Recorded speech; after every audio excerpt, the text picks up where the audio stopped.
everybody, it is Carmen here with Mako, and we are here today to talk about our stoneware Engobes. You might be asking, what is an Engobe? And that's what we're going to talk about today. So our Engobes are a hybrid between an underglaze and a slip.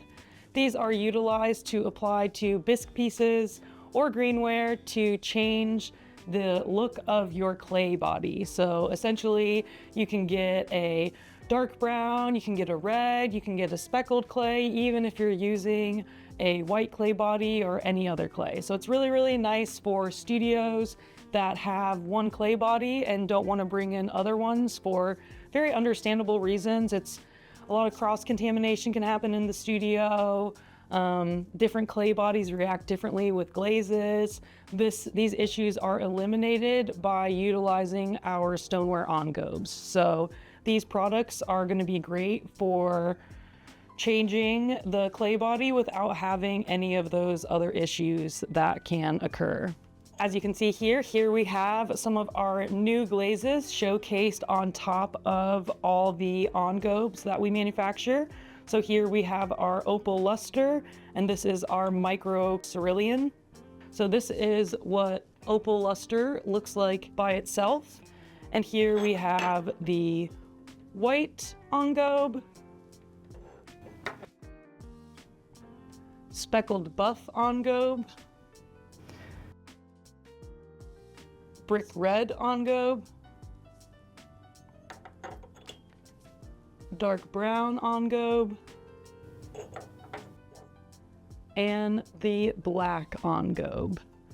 So you might notice between the Opal Lustre on its own versus all of them on the Engobes, this does affect the mobility of the glazes ever so slightly. So as with everything, we always do recommend testing when you're using any new product, but you can see here how we get some of that pooling in the very bottom of the Opal Lustre, and it doesn't happen on any of these here. So this will be great for kind of slowing down some of that mobility that happens with very mobile glazes, although it's not necessarily a product that's going to make something entirely stable. So I know a lot of you guys like to use stroke and coats at Cone 6. It's not going to reduce that blurring that happens with the stroke and coat. It is going to reduce the flow that happens with highly mobile glazes. So that's a nice distinction I'd like to make. And then here we have the Microcerulean. Here it is on its own. Here we have it on the white.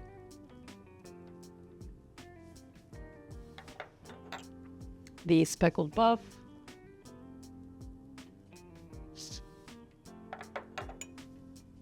Brick red.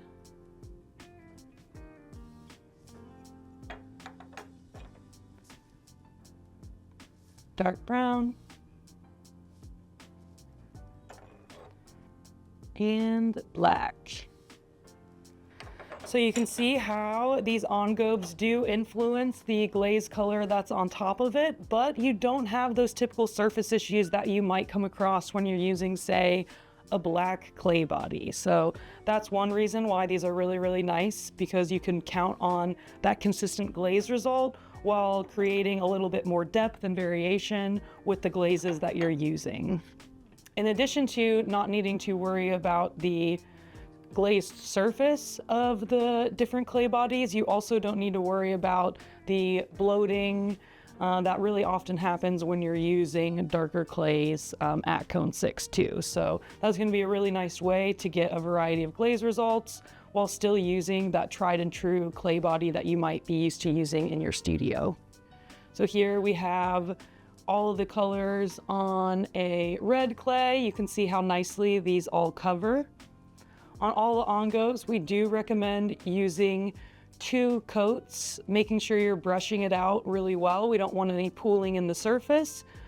Aside from the white, we do recommend using 3 coats for that one. So here we have it on a speckled brown. So you can see this is the white Engobe. The speckles come through, but you still have that nice bright effect. And on all the rest of these, the speckles come through, but you get this really nice, consistent, beautiful coverage. And then finally, we have this on a dark brown clay. So starting, we've got our white, moving around to black, speckled buff, dark brown, and brick red. So these all have really, really great coverage and is a great way to kind of change the surface of the body that you're using. We have found when we are applying 2 coats of the Engobes, we don't have any issues with sticking. There can be some variation depending on the clay body that you're using, the kiln wash that you're using. So we always do recommend testing.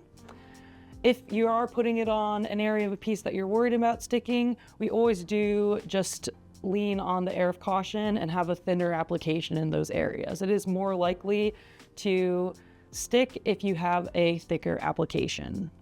Here we have a variety of clear glazes applied on the different Engobes. So you can see here we have 2 coats of each of the clear glazes and how they affect the outcome.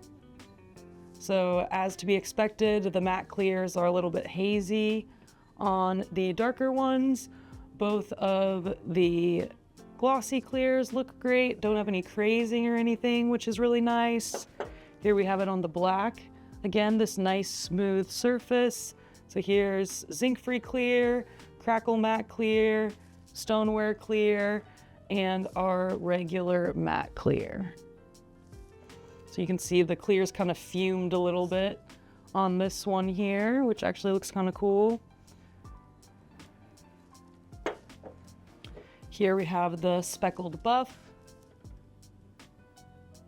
So again, still no crazing. The matte clears look really, really nice on this one and have a really, really great finish. So I always do recommend using matte clears on a lighter body anyway, and these work really well on this one here. And then here we have the brick red. We've got our stoneware clear, matte clear, zinc-free clear, and crackle matte clear.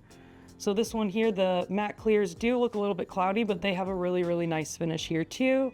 And both of the glossy clears look great, and they don't really seem to affect the color much different. So the only one that seems to be affected by the zinc bearing clear is the dark brown. So if you don't want that color to lighten, I would recommend using a zinc-free clear on the dark brown Engobe. Here we have a sample showcasing it using a Sgraffito technique. So this was applied directly to the plate. The glaze was put on top of it and then it's carved through down to the bisque. One thing to keep in mind when you're using the speckled buff Engobe is that these speckles can get oversaturated. So I don't know if you can really see here, some of these speckles are kind of smearing a little bit, and that happens if you overwork your brush when you're applying this product onto the surface. So just be mindful, put on a nice thin coat, pull it out, but don't like glob it on and brush it back and forth a lot to avoid this from happening. Or if you like that effect, you can have like a nice kind of like wood grain or a little bit of variation on the surface. And as long as you know what you're getting into, then that's fine to prepare for. Another thing you want to keep in mind when you're using the speckled buff is that you really want to make sure to rinse all of those speckles out of your brush, or maybe just have a dedicated brush to this particular one. The speckles are very, very fine and small, so they do get in that brush really well. So be very mindful when you're rinsing your brush out. Here we have the Engobe layered underneath a glaze combination here. So this is showcasing a variety of the new microcrystalline glazes. These were put on top of the Engobe. So when you're doing a glaze combination, when you're using the Engobe, you're going to want to put 2 coats of the Engobe on, 2 coats of one glaze, and 2 coats of the next glaze. So you don't need to fire it in between and like set the Engobe or anything like that. You can just layer it on like you would in a glaze combination. Luckily, these Engobes dry really quickly, so it's not going to add too much drying time onto your combo. The Engobes can be fired from cone 5 all the way up to cone 10, and they're very consistent with the results in that firing range. So it's really nice. You can use them at a variety of temperatures and know exactly what the outcome's going to be. You can view the fired results for these Engobes on our website. These products are food safe, and they are also considered dinnerware safe if they're layered with a compatible clear or any other glaze that creates a sealed and chemically durable surface. We've done testing using mason stains and underglazes to color these. We haven't had any issues in our studio, but we always do advise testing when you bring a new practice into your studio. You might be asking, why would I buy Engobes when I can use a slip or an underglaze?